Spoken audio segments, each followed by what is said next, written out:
Hello and welcome to Switzer TV. I'm Peter Switzer. On tonight's show, I asked three big questions.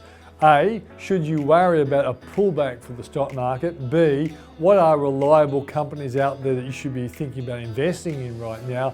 And finally, could Afterpay seriously go to $100 as predicted by the big US investment bank, Morgan Stanley?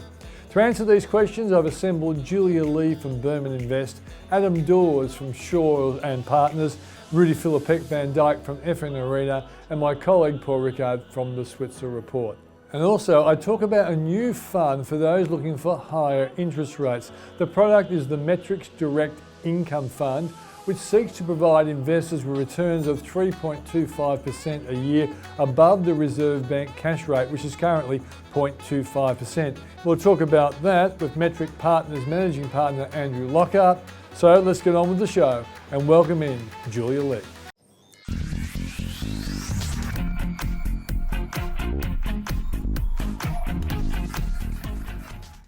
Each week we like to catch up with Julia Lee to see what's going on in her head when it comes to stocks. And I got the question, Julia, are you still positive on stocks? Yeah, I am positive, and I guess it's a big question for investors at the moment, whether we're still in the process of a bust or whether the seeds of a boom have been planted. And for me, when you have a look at the macro level, when you see large amounts of spending by governments and central banks, usually these are the signs of the seeds of a new boom rather than the process of a bust. The difference is that this time around, we haven't had the usual bust process where you see a clean out of inefficient companies. And instead, you are seeing a lot of companies which are surviving through government support, what we call zombie companies. So that to me tells me that the next cycle might be a little bit shorter than the typical cycle, which is usually 7 to 10 years. So we may see a 4 to 5 year cycle instead, and that the next bust would be more painful because there's a lot more work to be done, and also it's from a higher base. So look, I think it's looking good. It's hard to be optimistic in the midst of a lockdown, especially if you're based in Victoria. But generally, bull markets start on disbelief as well as a lot of skepticism. So at the moment, the market is looking good. Of course, the test is going to be the full year earnings season in August. But don't forget that, it is amongst the darkest of days that the market tends to focus on the future. And you have to ask yourself, where are we going to be in 2 to 3 months' time? Julie, do you think the discovery of a vaccine with widespread application is going to be very important to take the market up another leg? Absolutely. At the centre of this has been a health crisis. So if there is a vaccine which is available widely to the global population, then and you'll probably need more than one vaccine for that, given the population of about 8 billion people that will need the vaccine. So look, we'll most likely need multiple vaccines, but the reason the market is so sensitive about it is if we do see an efficient vaccine, then that's the end of the lockdowns for the time being until the next pandemic. But look, the vaccine is very important and central to the market starting to refunction and economy starting to refunction normally. But I don't think we're going to see a total lockdown like we saw back in March. And certainly here in Australia, we've seen the numbers in Victoria. They've been pretty bad, but they've started to go down on a per day basis.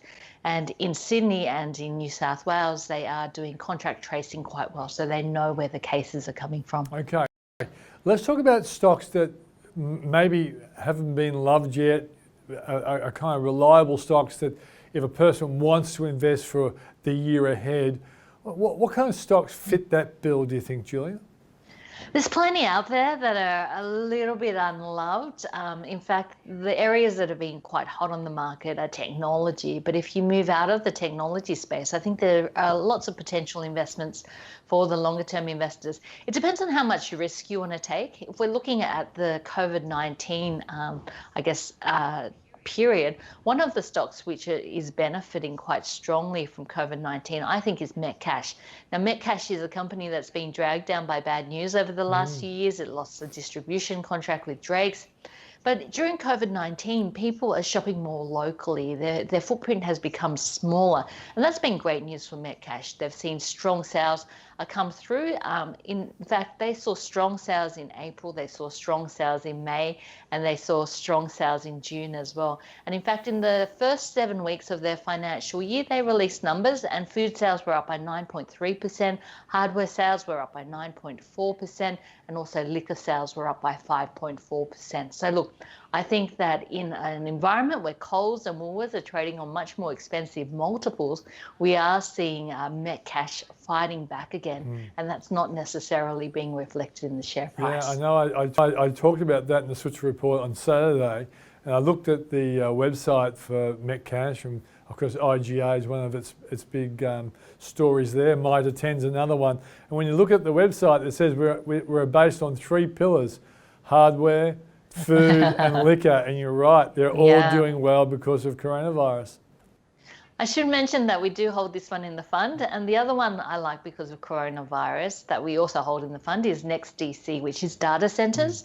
A lot of people are working from home. I haven't really been back to the office since March, and companies, large-scale companies, are having to cater for their employees working from home as well. So there's been this acceleration in this move to the cloud, and that's been great news for data centers and technology utility type of companies. So look, NextDC has been doing well, Telstra's been doing well as well, and benefiting from that COVID-19 environment. But I think what we are seeing is an acceleration of a structural trend that's already been there, and that's the migration to cloud.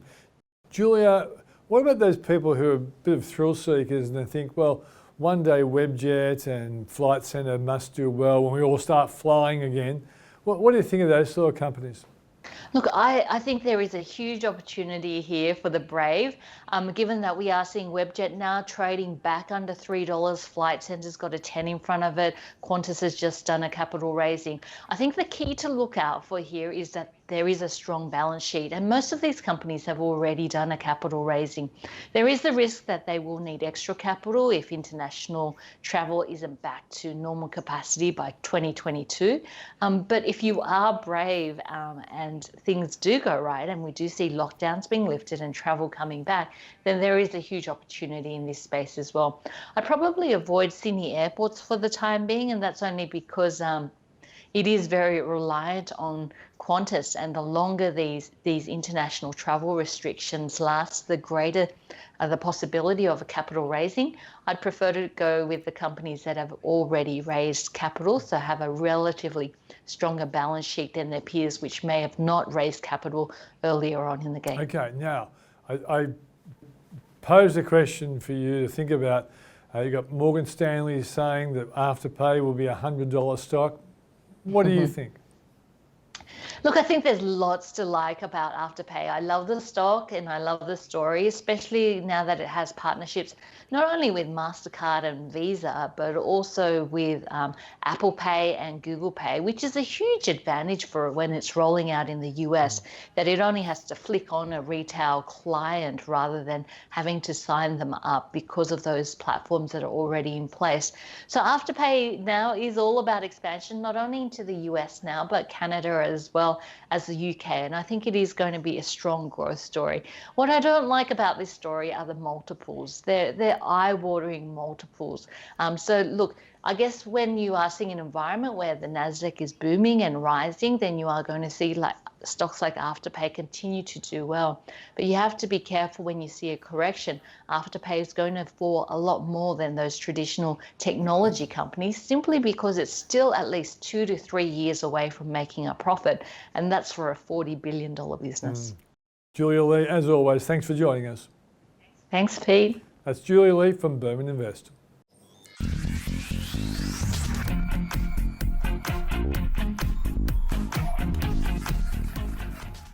Well, to catch up with the market today, I've got Adam Dawes from Shaw & Partners. Adam, thanks for joining us.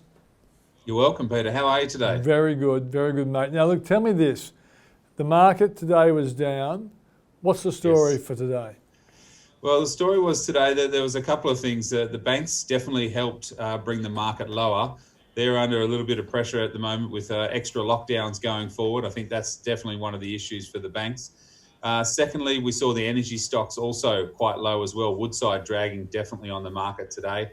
But on the flip side, BHP and the miners were doing very, very well. And the tech stocks actually still, you can't stop these things. You cannot stop these things. But the tech stocks also contributed a little bit. So there's a little bit of a mixed day. And pretty boring because average, the volume traded today was only 480 million. Versus on average around about 925 million. So it was definitely a quiet day on the market. Adam, a few weeks ago I wrote 10 reasons why this market should pull back, and it hasn't pulled back. But I did put in my story that I thought, well, if something's going to keep optimism up, it's going to be the expectation that maybe a vaccine will come sooner rather than later. Yeah. Do you think that's part of the story of why we aren't selling off, that Wall Street believes a vaccine will happen early?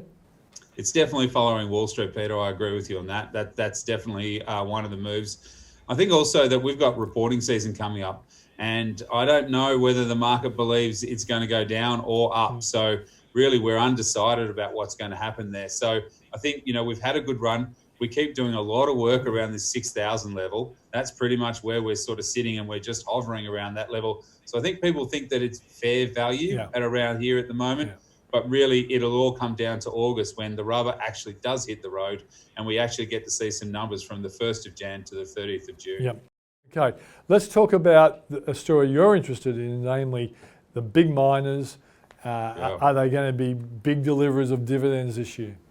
It's an interesting one because you've seen BHP Rio or BHP getting close to $40, and every time it gets there, it usually gets hit pretty hard. We've got Rio over $100 at the moment, and dare I say even Fortescue just going from strength to strength. And that's basically been because the iron ore has been a fantastic story for our market and has really held up our market or kept our market high going through COVID and going forward. So higher commodity prices do mean higher dividends, and potentially that does mean that we will see some big dividends being paid by the big miners.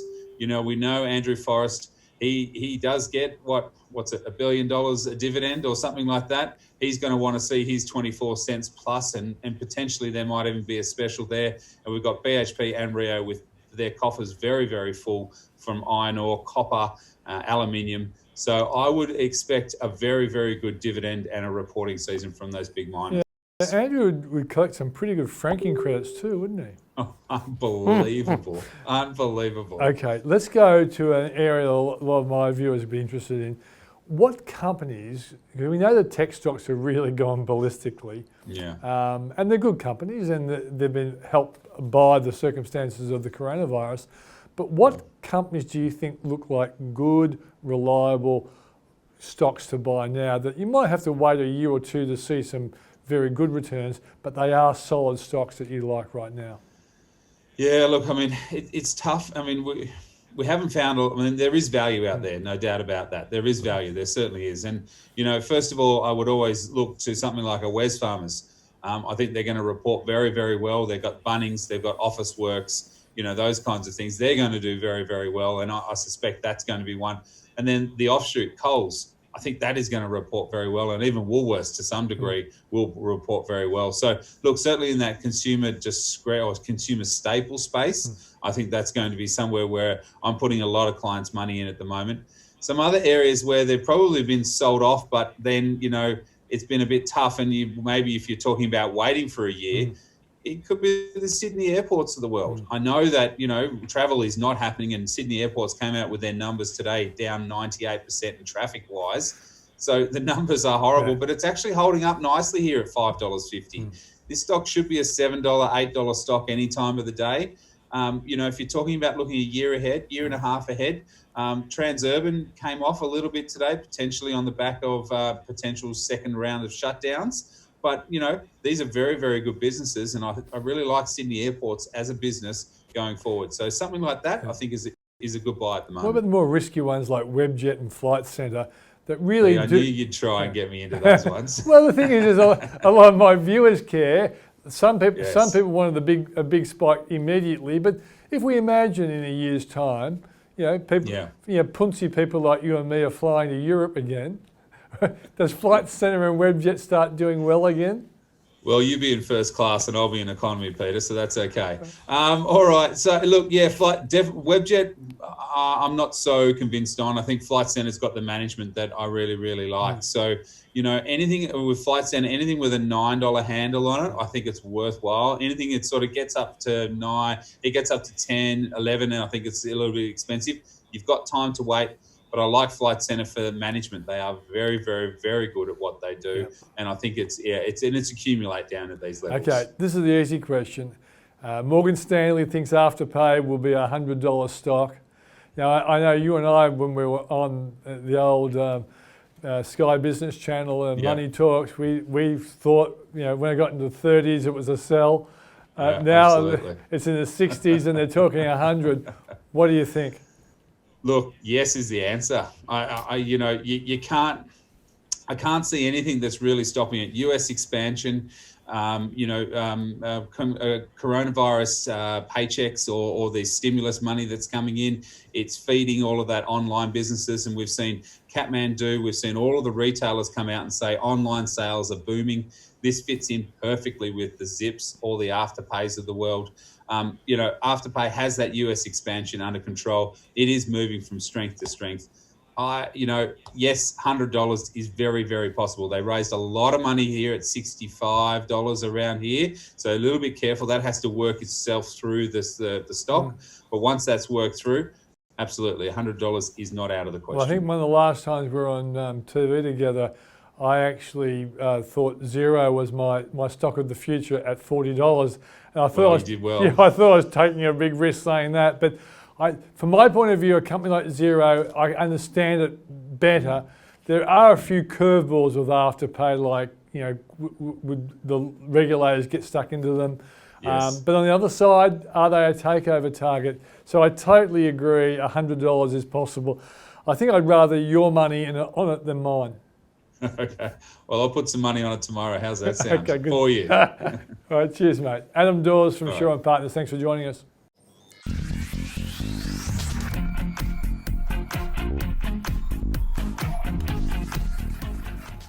To catch up with Rudy Philippek van Dijk, the founder of FN Arena, to see what he's seeing in the market right now.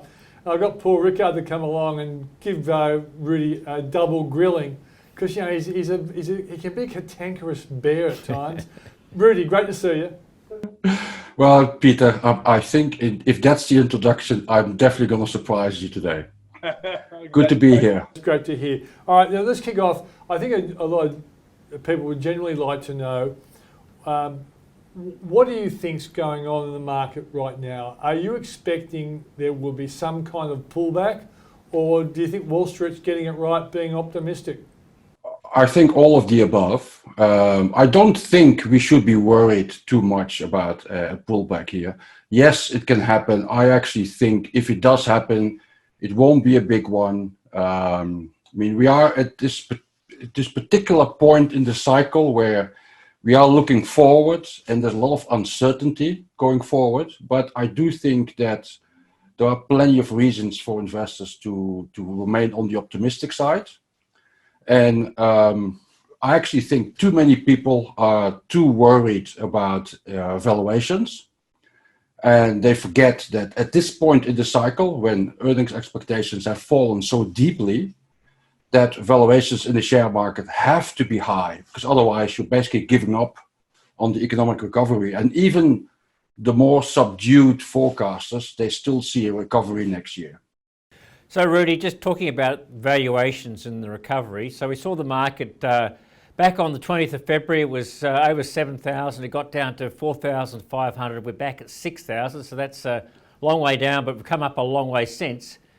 You don't seem to be too worried about valuations, and you don't seem to be too worried about some of the people expecting a second or a third wave, to sort of, really kill the economy. Is that sort of a fair sense? Yes, I do. I don't think we're going to kill the recovery or the economy here. If there will be bumps, there will be interruptions. We probably will have to recalibrate our forecasts on an ongoing basis. But if you look beneath the bonnet of the share market, you'll find that the stocks that have been placed on quite meaty forecasts, they are actually either the beneficiaries or the more safer place in the share market. Like think about a Coles or a Woolworths, a ResMed, Fish and Pickle Healthcare, for example. Yes, those stocks are on high multiples, but that's not a worry, I think, because they probably deserve to be on a high multiple in this context. And then you have a whole slew of other companies. Think about the banks, the insurance companies, the tourism operators. They are not on high multiples, and that's probably deserving too. And yes, we do have a few pockets in the market where you can question the exuberance. And I mean, in the US, Tesla seems to go up by 10% every single day. And in Australia, of course, there's a lot of fascination with how high Afterpay can go. But I wouldn't necessarily take those exceptions as a barometer for how the market is faring overall. All right, now it's great to know that you are more on par with me than your usual old bear self. In fact, I saw the old book that you put out a couple of years ago. You actually had a bear, a toy bear, on the cover. That's how bearish you can be. So it's good to see that you've got a bit of optimism, Rudy. So what are the kinds of companies that you think therefore look like good value now? You mentioned the fact that banks, insurance companies are down, other ones have done well. For someone who wants to buy quality companies going forward, maybe with a preparedness to wait a year, what kind of companies do you think look like good value? I think I own a few, and those companies have, for a variety of reasons, have not kept up with the market so far. And they're still nowhere near the valuations early in the year of last year. And you can think about companies like an Amcor, for example, a Aurora, which used to be Amcor. There's still a company called Bapcor, which I still like. And I'm going to state the obvious. CSL has come off a lot since hitting 341 early in the year. Great buy around 280. I mean, I think the secret here is, so to speak, is that you don't, as an investor, you don't take an immediate view on these stocks are guaranteed going to perform 5 or 10% over the next, let's say, 2 or 3 months. You just take a 2 to 3 year view, and then it's difficult to see whether those companies I just mentioned, that those share prices will not be a lot higher than where they are today. Let's go back to the where there's been a bit more froth, and I agree with your comments on both Amcor and CSL. But what about Afterpay? I mean, I guess the obvious question: can it be $100, Rudy? And secondly, it can. Yeah. Well, I guess the question is, will it? Is probably question number 2.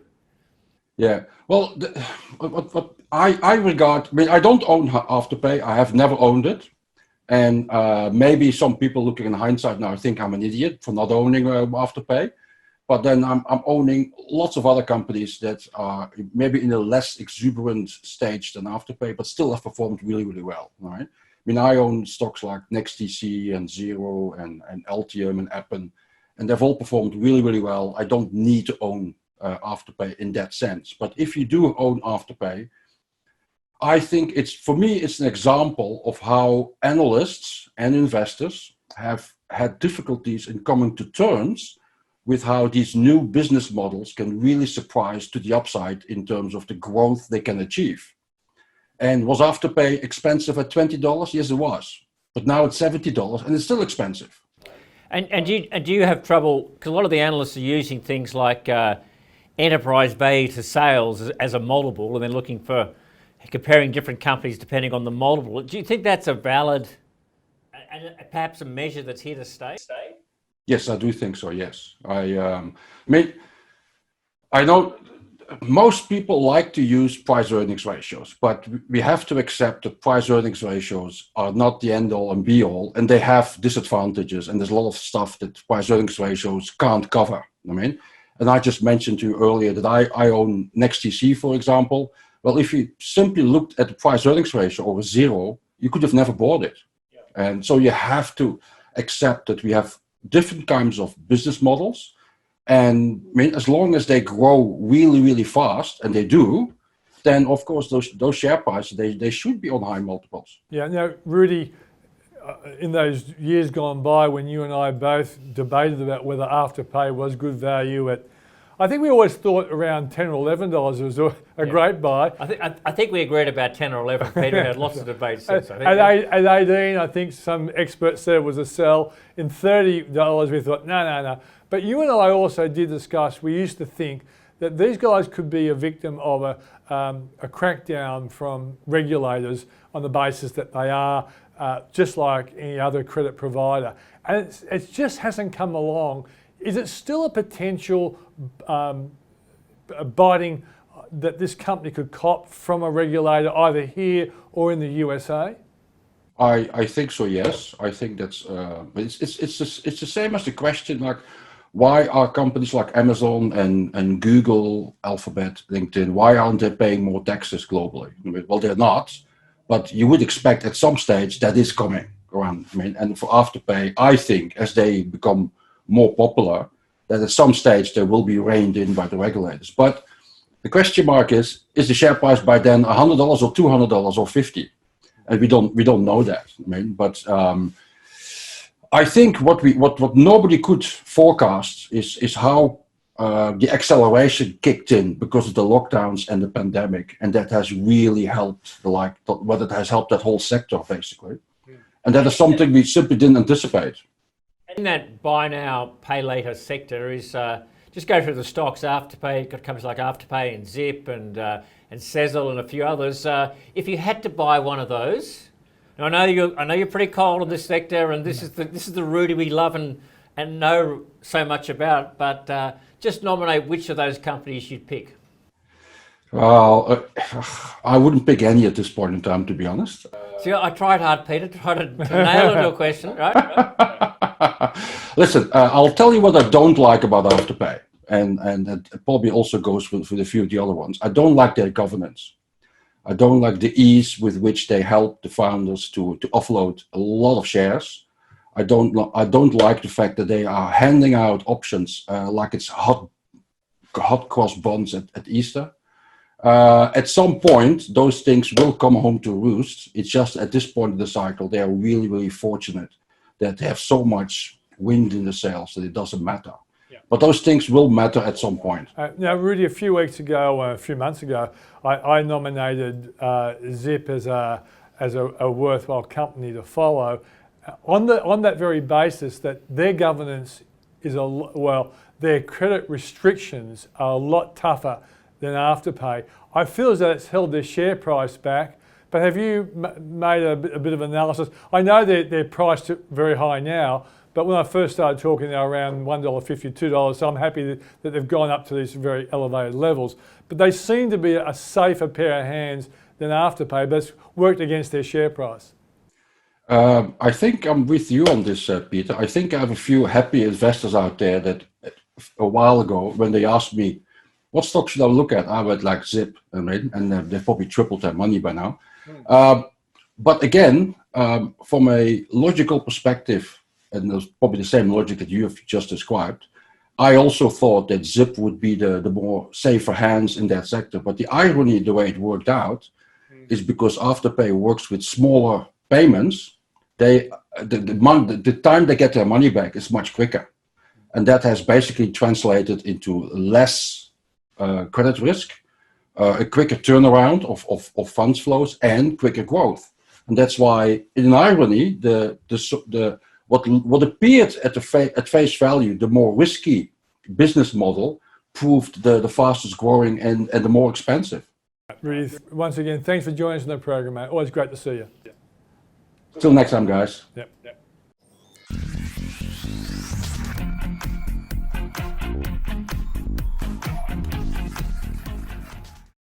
Well, interest rates falling all the time and expected to be down here for a long time. Investors are looking for alternatives, and one alternative may well be something put out by Metric Credit Partners called Metric Direct Income Fund. And we're talking to Andrew Lockhart, Managing Partner of Metric Credit Partners. Thanks for joining us, Andrew. Hi, Peter. Hi, Peter. How are you? Very good, mate. tell us about this fund that you've got now, which clearly is set to try and satisfy those people who are looking for fixed interest. So, Peter, we launched the Metrics Direct Income Fund on the 1st of July, really recognising that investors are looking for an alternative to monthly income. So you might recall we have the MCP Master Income Trust that was listed on the stock exchange back in October of 2017, so almost 3 years ago. We've had feedback from investors that some investors don't value the daily liquidity of that fund being offered on the exchange, and some want to take away the risk of the traded price on the exchange. And so the Metrics Direct Income Fund was designed, or is designed, to be an unlisted version of the MCP Master Income Trust without exposing investors, I guess, to some of the traded market volatility. Yeah, and we saw that with the coronavirus crash, that a number of funds that have a pretty good history of returning good income streams, the market just took a set against them and the actual unit price fell, which would have unnerved a lot of investors. Certainly in our asset class. Our asset class is in the debt part of the capital structure. So if you think about where we sit, equity is the most volatile asset class. People are investing in equity, looking for capital gain and growth.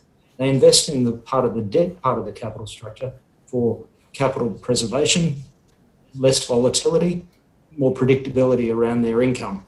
That's what we invest in the form of corporate debt. And so investors investing in the Metrics Direct Income Fund can gain exposure across a diversified portfolio of corporate loans, providing stability of capital, regular predictable income with income paid monthly. Okay. And without that volatility on the exchange, I think gives it a unique feature. Yeah, so Andrew, explain to people watching how you're able to lend to businesses effectively and get stability of capital and consistent income returns. So Peter, our team is very heavily involved in directly originating transactions with Australian companies, not small, medium-sized businesses. These are larger corporates. And so when we look to lend, we're lending to ensure that shareholders and equity capital wears the risk of first loss. And so the issue for us is that people that invest in equities are really taking the risk that the company is going to grow and perform and deliver capital value. When we lend money, you're lending money on the basis that it is a loan, so the company is obligated to meet the interest and fee payments. They're required to meet the terms and conditions upon which you've made the loan, and often that has restrictions. And so, you think about it when you buy a house. You've given the bank security over your property. You're obligated to meet your monthly interest and principal repayments. It's no different when we lend money to a company. They're obligated to meet what is contractually due to be paid to us in the form of principal and interest and fees. And so do you take any security against that loan? In some cases we do. So generally, if it's a very high investment grade, publicly listed corporate that has a high investment grade, often their facilities will be unsecured.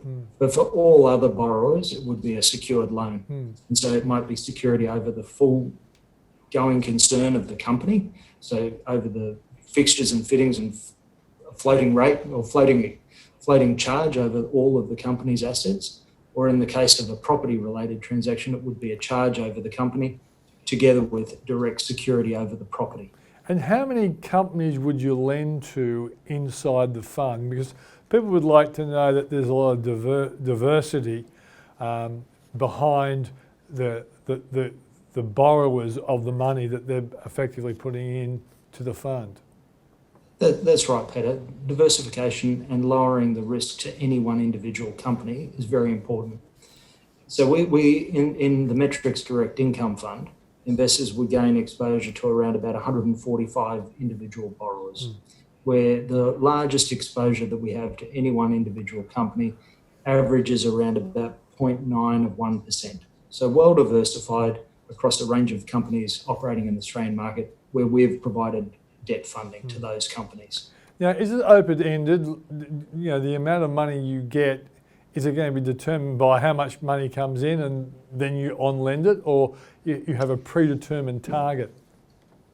Yeah, no, we're active as a lender. So if you think about our market, we compete against the 4 domestic major banks and a range of foreign and international banks that are active in providing funding to Australian companies. So we're looking to raise capital in an open-ended fund that will continue to be offered to investors on an ongoing basis, and we'll use those proceeds to lend. So our position is we raise capital from investors. We seek to then find good opportunities to lend to companies. Then we manage the risk associated with that lending activity, delivering the returns to our investors. Okay, and so what kind of indicative return are you hoping to make with the fund? So the minimum target return in the fund is the RBA cash rate plus 3.25% net per annum with income paid monthly to investors. A good indication of how we've performed it, though, is probably MXT. So this is the unlisted version of our ASX listed fund, the MCP Master Income Trust. Yep. That fund has 3 years of track record where we've exceeded the minimum target return and delivered consistent monthly income to investors. So, Andrew, is this open to only sophisticated investors? No, Peter, the fund's available to our clients in total. So it could be retail clients, self-managed super funds, sophisticated investors. So the fund's available for monthly applications, so investors can invest each month, and income is distributed each month, and then liquidity is available for investors subject to the various terms of the fund, available on a monthly basis also. Well, of course, in a perfect world, people would love term deposits to be up around 4 or 5% as they used to be, but this, in a sense, is not a version or a rival to term deposits. You are going up the risk curve, but your goal, I presume, by being diversified, reduces the chances that things could go wrong. Is that your thinking, Andrew? Yeah, look, Peter, I guess our team are experienced. We've been doing this for many, many years. We previously worked inside banks. We've got a lot of experience in terms of originating and managing loan assets that we provided to Australian companies. But you're right, it's not a deposit. It's an investment, and it's not capital guaranteed.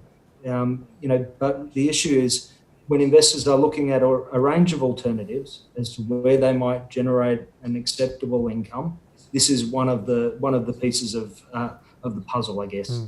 When you think about really before we launched the MCP Master Income Trust or brought some of our other products to market, investors really had limited choice. It might have been a hybrid, might have been a term deposit in the bank or a corporate bond fund. Or even a retail bond direct. We're just simply trying to provide investors with choice. And we think as a team, we've got a good skill set and a good track record to deliver on what we've indicated to the market. Okay, so Andrew, if people are interested, how do they apply? They can go onto the website, Peter, so at metrics.com.au. They can download the PDS and apply online, and the information is available for them there, or speak to their financial advisor, obtain some advice and see if the product is right for their circumstances. Andrew, thanks for joining us. Thanks, Peter. I appreciate the opportunity to speak.